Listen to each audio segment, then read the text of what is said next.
vous êtes bien sûr Intruders TV. Aujourd'hui, comme vous pouvez le voir, on est dans une pièce plutôt sombre, bien fermée. On est à la vente du diable, justement, également chez PC Cadeau. On est avec Aladin Aledri et Stéphane Contrepoids. C'est ça. C'est ça? Je me suis pas trompé? Non. Fantastique. Alors, aujourd'hui, on est là pour parler de PC Cadeau et de vente du diable. On va dire, ce sont deux sites internet que beaucoup d'internautes, de early adopters et de personnes connaissent. On les connaît aussi beaucoup parce que dernièrement, vous venez de faire ce qu'on appelle une levée de fonds, n'est-ce pas, de 1,2 million, c'est ça? Oui. Voilà, on aura l'occasion d'en parler. Très rapidement, est-ce que vous pouvez nous dire c'est quoi le concept de ces deux sites marchands? Si on peut appeler ça des sites marchands. Donc à la base, la société, c'est la société PC Cadeau, qui a deux sites internet français, qui sont ccadeau.fr et vendudiable.com. Ils distribuent pratiquement les mêmes produits. Vente du Diable est un site événementiel, associé plutôt au site de vente privée, et ccadeau est un site perpétuel qui a tendance à aller sur de l'événement de vente. Voilà. Donc de l'événement, donc on ne parle pas par exemple du site traditionnel e-commerce qui va vendre des produits toute l'année, etc. Vous, c'est plutôt quoi, des arrivages Alors on est positionné sur des produits qui sont tous les produits dans le high-tech, hors les produits neufs catalogue. D'accord. Constructeur, c'est-à-dire dans le high-tech et l'informatique, les produits ont une durée de vie entre 3 mois et 6 mois. Donc au-delà de 3 mois et 6 mois, ils arrivent dans un marché qu'on peut appeler le second choix, qui peuvent être des produits déstockés, parce qu'ils sortent de la gamme, ou des produits qui ont un aspect extérieur défaillant, l'emballage abîmé, ou des choses comme ça. Et c'est là-dessus que nous vivons, sur des opportunités d'achat avec les marques ou les distributeurs. Donc les objets sont en parfait état de marche, et il y a juste des défauts de carton par exemple. Par exemple, ou de la fin de série. C'est un produit qui était à la mode il y a 3 mois ou 6 mois, qu'il ne l'est plus, mais qui est encore dans le circuit de distribution. Alors ça, c'est un grand engouement en ce moment, ce qu'on appelle le phénomène des ventes privées. On en entend même parler à la télévision. Comment ça fonctionne? Et d'abord, pourquoi est-ce qu'on les appelle des ventes privées? Alors, je pense qu'il faut distinguer les ventes réellement privées et les ventes privées plutôt appelées événementielles. Vente du Diable est un réel site de vente privée puisqu'il ne fonctionne que par parrainage, c'est-à-dire que vous ne pouvez pas accéder au site si vous n'avez pas été parrainé. Voilà. Donc ça, c'est vraiment l'aspect privé du site. Après, quelle est l'opportunité en fait d'un site de vente privée? En fait, on peut distinguer l'opportunité à la fois pour les marques et l'opportunité pour le consommateur. L'opportunité pour les marques, c'est de pouvoir écouler des fins de série, des surstocks, ce style de produit sans concurrencer son réseau de vente traditionnel, son réseau de distribution traditionnel. Pour le consommateur, ça lui permet d'acquérir en fait des produits avec des discounts qu'il ne pourra pas trouver dans le commerce traditionnel. Et ça, on peut le vérifier. En tout cas, les clients que tu parraineras via Intruders pourront vérifier ça sur Vente du Diable. Mais c'est vrai que c'est cette opportunité-là d'être dans une communauté qui bénéficie en fait des déstockages des grandes marques. Et alors, donc on peut voir des gros discounts, hein. On a vu par exemple sur Vente du Diable, moins 30, moins 40, moins 50, ça peut aller très très loin. Est-ce qu'on peut dire qu'un des inconvénients justement de ce type de vente, c'est qu'il n'y a pas beaucoup de produits en fait? C'est un peu ça, c'est aléatoire, c'est de l'opportunité. Donc un produit qui a été trop construit par un fabricant est surstocké chez les grossistes, il est surstocké chez les revendeurs. Donc à un moment donné, ce produit-là qui n'a pas une vie extraordinaire parce qu'il était surproduit, on le retrouve facilement dans les ventes privées. Par contre, un produit qui a une très bonne image, qui s'est très très bien vendu, du type un Apple, un iPod ou quelque chose comme ça, on va l'en avoir, mais à des quantités de 10 ou 20 à la référence, pas plus. Donc ça va partir très vite. Ça part immédiatement. Premier arrivé, premier servi. Premier arrivé, premier servi, avec des difficultés de mécontentement, j'en fais partie, de frustration de clients, mais qui crée également l'engouement pour se dire la prochaine vente, je vais y aller avant. Et après, il y a plein d'astuces marketing pour leur donner un accès avant l'ouverture s'il est déjà membre depuis un petit moment ou s'il a parrainé plusieurs personnes. On leur donne des privilèges d'accès à la vente avant les autres. Et alors, ccadeau, à côté de ça, quelle est la différence notable entre Vente du Diable et ccadeau? Mais pour le client final, pour l'internaute, il a une durée de vie, le produit a une durée de vie extrêmement courte sur Vente du Diable, qui est un peu plus longue sur ccadeau. C'est-à-dire sur ccadeau, le produit peut durer 3 semaines, voire un mois. Alors, on a eu des records 1 mois et demi, mais pas beaucoup plus. Alors que sur Vente du Diable, c'est une période quelques heures, quoi qu'il arrive, le produit disparaît après la fermeture de la vente. De temps en temps, on peut les retrouver sur ccadeau. C'est pas une évidence, ça dépend de l'accord que l'on a avec le constructeur. Si le constructeur n'est pas défavorable au fait que le produit se retrouve sur ces cadeaux, qui a un accès libre, comme disait Aladin tout à l'heure. Il se retrouvera peut-être sur ces cadeaux. Si le fabricant ne veut pas cannibaliser son circuit de distribution et qu'il y ait le même produit à la FNAC, chez Darty et sur Vente du Diable, quand la Vente du Diable est finie, le produit disparaît complètement. Donc ça dépend du contrat que l'on a moral ou acté avec la marque. Alors justement, comment est-ce que tous les deux vous êtes arrivés dans ce type de business? C'est une opportunité. C'est une continuité en fait de ce qu'on faisait déjà avec ces cadeaux, qui est quand même le site historique, voilà, l'origine. Et même ces cadeaux, parce que vous prenez le principe de ce qu'on peut appeler des discounters, on peut avoir par exemple dans les sorties des villes ou des gens qui font des fins de série ou des choses comme ça. Le concept est relativement, à l'époque, il y a 6 ans maintenant, le concept était évident à mettre en place. Après, on l'a fait, tant mieux.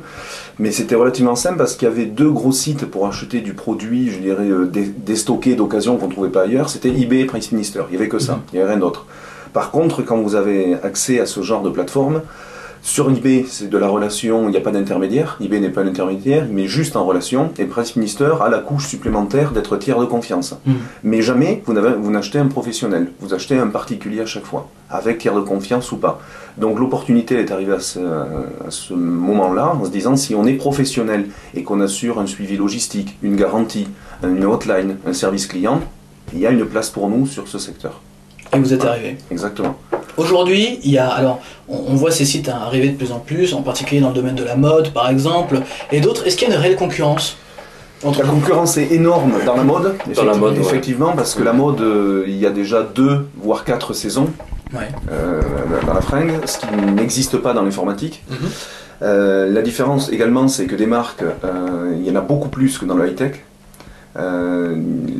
Plus de logistique, plus de... Et puis plus de production aussi. Il y a des questions de taille, de couleur... Exactement. Nous, c'est relativement plus simple, et un acteur qui part de zéro dans cet environnement-là, c'est beaucoup plus difficile, sachant que nous, on est parti avec 5 ans d'expérience de relation avec les marques pour déstocker. Donc c'était une continuité. Donc c'était une suite logique. C'était une suite logique, et puis c'était une solution aussi à certaines demandes des marques de pouvoir déstocker des produits en toute confidentialité sur un site de vente privée. Voilà. Alors c'est intéressant, on en discutait tout à l'heure hors caméra, puisque donc Vente du Diable fonctionnait par parrainage, et vous me disiez que certains de vos membres avaient un nombre incroyable de parrainés. C'est devenu une activité pour certains d'entre eux? Alors c'est devenu une activité, Aladin il suit ça plus précisément, mais ce qui est assez incroyable, c'est que sur ces cadeaux, on a essayé de verrouiller le site en lui-même en disant on est maître de notre marketing. Alors que sur Vente du Diable, la stratégie marketing est totalement différente, elle est plutôt collaborative. Si on parle juste de l'URL ou du nom de domaine, on a déposé uniquement vente-du-diable.com. Et si quelqu'un aujourd'hui veut se lancer dans le parrainage et qui crée ventedudiable.com ou ventedudiable.fr, ce que certains ont déjà fait, eh ben, ils se font eux-mêmes traquent l'internaute, mais après le but du jeu c'est d'être loyal et c'est de les renvoyer vers chez nous pour qu'ils puissent acheter et toucher une commission au passage. Et c'est ce qui se fait. Alors que sur ces cadeaux, c'est inenvisageable. Et ça vous embête pas entre guillemets? Tant qu'ils jouent le jeu, c'est du collaboratif marketing. On laisse pas mal de place en fait à la créativité et à ce style d'opportunité pour tout notre réseau de parrains et de membres. Et c'est ce qu'on aime bien. C'est vrai que sur ces cadeaux c'est un petit peu plus cloisonné, mais on est toujours quand même dans cette logique de laisser place à la créativité et au dynamisme marketing des communautés, quoi. Donc, et laisser les gens essayer tous les stratagèmes pour essayer d'avoir un peu plus de parrains. On a même vu de l'achat de mots-clés d'ailleurs sur certains concours parrainage, ou même certains parrains qui achètent les mots-clés autour de Vente du Diable, des choses comme ça. Bon là c'est vrai que c'est peut-être un petit peu limite, mais c'est vrai que sur du référencement ou de l'achat de nom de domaine avec ventedudiable.com, à partir du moment où, comme le disait Stéphane, il redirige vers Vente du Diable, pour nous c'est... Alors, très bien, quoi. Vous venez juste de lever, vous auriez peut-être pu le faire avant également, je ne sais pas. C'est venu d'un besoin, d'une opportunité C'est plus venu d'une réflexion, d'une stratégie. C'était pas prévu au départ, puisque depuis le départ, depuis 6 ans bientôt, on est en autofinancement et en rentabilité. Mais à un moment donné, on n'a pas estimé que le marché, du moins on a estimé que le marché allait se développer de façon croissante et notre relation avec les marques de la même façon. Et ce qui n'a pas été le cas. Sur le marché, il se développe de façon croissante, mais la relation avec les marques a été totalement différente. C'est compliqué, difficile? C'est compliqué dans le sens où au début on avait affaire à des petits distributeurs ou des petits déstockeurs, et plus on est monté au niveau de la marque, qui est le premier maillon de la chaîne, je dirais, le fabricant. Et la difficulté, c'est que la synergie que l'on peut avoir avec un petit distributeur ou un petit grossiste est évidente et simple à mettre en place avec une marque. Quand vous allez voir Sony, du jour au lendemain, Sony ne dit pas ok, je signe avec Vendu Diable pour envoyer tout mon déstockage chez eux. Donc, il y a des étapes. Et une des étapes, des premières étapes, c'est pour vous faire confiance, vous commencez à acheter un lot de 500 000 ou 1 million d'euros. Et là, on s'est dit, on ne peut pas. Donc ça fait 1 an qu'on n'a pas pu franchir ce cap direct avec les marques. Donc c'est pour vous donner les moyens justement Exactement. D'accord. Mais une fois que la roue s'est mise en place, une fois que ça tourne, après il y a une question de confiance qui roule et ça fonctionne. Mais au départ, de dire à HP, on travaille beaucoup avec HP, Epson ou Toshiba, de leur dire directement... maintenant, vous nous réservez les produits et quand on les a vendus, on vous les achète ou on met un système en place intelligent. Vu la distance qu'il y a, on n'est pas parisien, on est à Toulouse. La distance qu'il y a, les fonds propres de la société n'étant pas considérables par rapport aux gros grossistes, ils disent non, si vous ne payez pas comptant, la marchandise, vous ne l'avez pas. On avait besoin de cash pour instaurer la confiance. Exactement. Pour grossir justement et pour s'améliorer. Alors, vous avez un truc intéressant, on est à Toulouse, alors justement, on visite ici les startups qui se trouvent sur Toulouse. Pour vous, c'est plutôt un avantage ou un désavantage d'être ici à Toulouse? Pour la vie, au quotidien, c'est un gros avantage. Pour la vie, ça, on en doute. C'est un gros avantage. Après, pour les relations commerciales et de développement de la société, c'est beaucoup plus compliqué, c'est-à-dire qu'on est tous les 15 jours sur Paris, puisque c'est le siège de toutes les marques et de tous les distributeurs et parisiens. Donc ça, c'est un peu plus un inconvénient. Est-ce que justement, avec cette levée de fonds, c'est également quelque chose que vous changeriez? Non, pourquoi pas se déplacer dans Paris, les entrepôts sont à côté. Alors ça, au niveau entrepôt logistique, c'est une stratégie différente des autres sites de e-commerce, puisque dès le départ, et encore, on sous-traite complètement cette activité-là. D'accord. Ce n'est pas notre métier, notre cœur de métier, c'est plutôt le marketing et acheter. La logistique, c'est pas notre métier, donc on prend des sous-traitants qu'on pilote d'ici. Et qu'on soit à Paris pour piloter des plateformes logistiques parisiennes, ça change rien du tout. D'accord, donc on va dire que c'est plutôt... Vous n'allez pas bouger, on va dire. Même si... Non, on ne va pas bouger. D'accord. Très bien ici. On va pas bouger. Très bien. Alors, on a pu voir dernièrement sur Vendu Diable, vous faites un teasing avec des petits films, vous avez une identité très prononcée, hein, ça fait Vendu Diable, ça marque, hein, on va dire, vous avez un blog, vous avez des personnages. Pourquoi avoir développé autant le côté, on va dire, marketing, le côté presque communautaire de Vendu Diable? Mais il faut parce que c'est un site de vente privée, après tout, ça aurait pu s'appeler Vente High-Tech. Tout à fait. Peu importe le site internet, peu importe ce que vous développez sur le web, la partie marketing au départ est extrêmement importante. Alors je dis au départ, mais dans la continuité également. Sauf si on a une approche vraiment indispensable, high-tech et de R&D puissante pour l'avenir du développement. Nous, on est des distributeurs, on fait rien de plus que distribuer, donc l'impact marketing doit être très fort au départ. Et doit continuer. Donc il y a eu 2-3 astuces au départ en termes de blog, d'être présent sur les différents blogs, de faire du collaboratif, un système particulier lié au nom Vente du Diable qui est un confessionnal, c'est-à-dire si les gens n'avaient pas de parrain pour venir sur le site, ils avaient accès à un confessionnal et s'ils disaient un des 7 péchés capitaux, on a un comité ici, on se rassemble et on vote si oui ou non on l'accepte dans le club. Bon, 9 fois sur 10 on l'accepte. Et on a eu de grandes surprises là-dessus d'ailleurs, sur des témoignages de confession assez sympathiques. Et ça continue, c'est tous les jours. Et là, on était un petit peu arrivé à court, au bout de 6 mois de lancement, sur cette innovation. Le film, c'est quelque chose qui pouvait être intéressant, plus dans le sens d'humaniser un site internet. Alors, on n'est pas vente privée, on n'est pas rue du commerce, qui ont fait des films d'entreprise, où on voit la présentation de produits, la logistique, le service commande, le service client. Nous, c'était pas tellement ça à mettre en valeur, parce que c'est pas notre métier. Donc, on a voulu tourner ça un petit peu à la dérision, autour de la thématique du diable, et il y a un acteur professionnel, une production professionnelle, et sinon tous les autres acteurs, c'est l'équipe de PC Cadeau et de Vente du Diable. Donc le but, c'est qu'au début, on ne le dit pas tellement, même si on laisse planer un peu le doute. Et vers la fin, on dira qui est qui, on fera le responsable marketing avec le nom, et les gens il y aura un jeu concours qui sera mis en place où on devra deviner qui fait quoi. Parce que mine de rien, contrairement aux autres sites de vente en ligne, il est vrai que vous avez développé une certaine communauté, une certaine complicité entre guillemets avec vos clients. peut le voir sur le blog, hein, le blog de Vente du Diable, ou des choses comme ça. Vous pensez que c'est dû à quoi? Le fait que justement vous êtes des gentils parce que vous proposez des produits moins chers, ou le système le premier intérêt, en fait, la première chose, c'est que déjà sur l'aspect communautaire, il faut voir une chose, c'est qu'au niveau marketing, notre première source de revenus, c'est notre communauté. Donc les premières actions marketing, elles doivent être dirigées dans ce sens-là. Donc elles doivent être dirigées pour notre communauté. Et en même temps, on a toujours eu cet esprit un petit peu créatif, un petit peu décalé qu'on retrouve dans Vente du Diable. Et puis de se faire plaisir et de partager ce plaisir-là. Donc autant sur ces cadeaux c'est un peu plus difficile parce que c'est vrai que les sources d'acquisition d'internautes sont un peu plus éparpillées. Autant sur Vente du Diable, c'est vrai qu'on a travaillé sur cette communauté, notamment au travers du blog, etc. Donc on avait envie on avait la possibilité de faire partager ça à une communauté déjà établie. Et voilà, donc en fait c'est une suite logique au niveau marketing. Et voilà, et ça permet d'allier action marketing aussi et puis se faire plaisir à notre contenu. Alors, et le côté humanité, du moins humain du site. C'est-à-dire, il y a des ordinateurs derrière, il y a aussi quelques humains qui travaillent.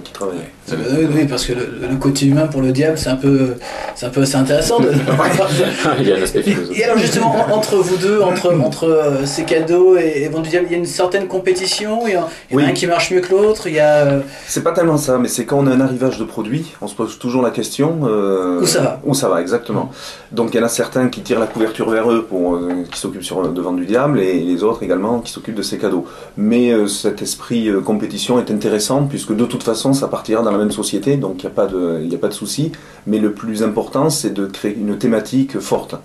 Donc faire une vente Sony, si on a 10 produits à présenter, ça partira sur ces cadeaux, évidemment. Si on a 200 produits de la marque Toshiba, on fera une vente spécifique Toshiba sur Vente du Diable. Voilà. Alors, oui. Juste pour ajouter un point, c'est que d'ici peu, on va avoir un positionnement beaucoup plus clair entre les deux sites, entre Vente du Diable et ccadeaux.fr, où ccadeaux.fr sera réellement plus positionné, encore un peu plus positionné sur vraiment le second choix. Et Vente du Diable sur la partie déstockage. Et de toute façon, on rejoint ce que dit Stéphane, puisque c'est vrai que les plus gros lots en général ils sont sur les parties déstockage, etc. Donc ça, c'est la partie qu'on retrouvera sur Vente du Diable. Et c'est cadeaux.fr avec toujours aussi, enfin un concept qui va arriver un peu plus événementiel, comme ça, de vente, de rotation de vente autour du second choix sur une durée limitée qui apparaîtra sur ces cadeaux. Alors, pas en vente c'est privée, pour l'avenir, mais en vente événementielle. À venir à court terme. Oui, ça va les fêtes. Voilà. Mais la grande particularité, c'est par rapport à votre question qui est très intéressante, c'est qu'ici en interne, pour nous, on s'en fiche puisque ça retombe toujours dans le même entonnoir. Par contre, pour l'internaute, c'est totalement différent. Le premier aspect... Le client Vente du Diable ne sera pas le client ccadeaux. Exactement. Et ça, c'est pas du tout ce qu'on avait prévu au départ. À tous nos clients, donc on a une base assez importante en disant allez tous sur Vente du Diable parce que c'est l'événement, une vente événementielle particulière, et ça a très peu fonctionné. Donc c'est-à-dire qu'aujourd'hui, ceux qui connaissent Vente du Diable ne sont pas forcément ceux qui connaissent ces cadeaux qui sont clients. Oui, ces cadeaux étaient inconnus. Et ça a été une surprise, alors heureuse ou malheureuse, peu importe, mais ça a été une surprise. Ça vous donne envie de créer d'autres sites internet de ce genre-là? Ça vous donne envie de... Il va y en avoir un, alors là on ne peut pas dire que c'est un scoop, mais ça va arriver, et le modèle économique on l'a que dans la tête encore, donc, mais toujours pareil, parce que, alors là j'en pars un peu plus loin dans le modèle économique de l'entreprise et de ce qui se passe aujourd'hui avec les réglementations européennes qui sont la D3E, les déchets d'équipement électronique. Il y a beaucoup de produits qui partent à la poubelle parce qu'ils ne peuvent plus partir dans un circuit traditionnel. Quand c'est de l'emballage abîmé, ça peut être vendu, comme c'est vendu sur Vente du Diable, mais si le produit manque un composant ou s'il a vraiment été cassé à un moment donné, il ne peut que, sa destination malheureusement aujourd'hui c'est la poubelle et c'est un coût. Donc on est en train de conceptualiser quelque chose qui va arriver dans quelques temps, qui sera autour de cette... Qui me permettra par exemple de me débarrasser de... Exactement. D'accord. Exactement. C'est-à-dire vous avez un caméscope Sony de telle référence, il vous manque un composant. HDSR1, si voilà. vous regardez. Exactement. Il vous manque un composant, vous avez cassé quelque chose dessus, vous n'avez pas envie de le racheter, ou vous pouvez faire sans, ben, si on vous le propose peut-être à 10 €, le même appareil qui est cassé, qui ne fonctionne pas. Pour des pièces de rechange par exactement. Exemple. C'est un gros marché parce qu'on peut voir ça sur eBay par exemple, voilà. On peut partout des gens qui vendent des téléphones cassés ou des appareils cassés pour des pièces de rechange. C'est un gros marché, il y a un potentiel. C'est un marché important, mais l'utilisateur final, on l'a estimé que de trois manières. C'est soit un professionnel, un pro de la bidouille, qui sait réparer, soit quelqu'un qui croit qu'il sait réparer, soit quelqu'un qui l'achète uniquement pour la bonne affaire. D'accord. Mais en l'état. en l'état, parce qu'on malheureusement ne pourra pas dire exactement quelle est la partie défaillante du produit. Allez, vous pouvez me le dire, la répartition de ces gens-là, s'il y a plus de gens qui croient le réparer que... Je pense, on pense, mais c'est cumulé. Il y a toujours quelqu'un qui connaît dans son entourage, quelqu'un qui pourrait... Voilà, si on prend l'exemple de la voiture, si une Porsche, on ne se l'achèterait jamais, mais si c'était une Porsche à 2000 € qui ne marche pas, pourquoi pas? Ouais, pourquoi pas. C'est un peu ce concept. D'accord, très bien. Merci beaucoup de nous avoir reçus. Une dernière chose, en chiffres, C'est Cadeau et Vente du Diable, c'est combien de personnes On est 25 personnes entre Toulouse et un petit peu sur Paris. D'accord. Quand même. C'est les commerciaux Non, c'est plutôt tout ce qui est audit et réception des produits. D'accord, voilà. Donc qui s'occupe justement de voir les marques et de... C'est ça. D'accord, très bien. Bah écoutez, Aladin, Stéphane, merci beaucoup. Merci de nous avoir reçus en enfer. En enfer rose. Non, c'est surtout bienvenue en enfer. Merci beaucoup, à bientôt. Merci. Au revoir. Au revoir.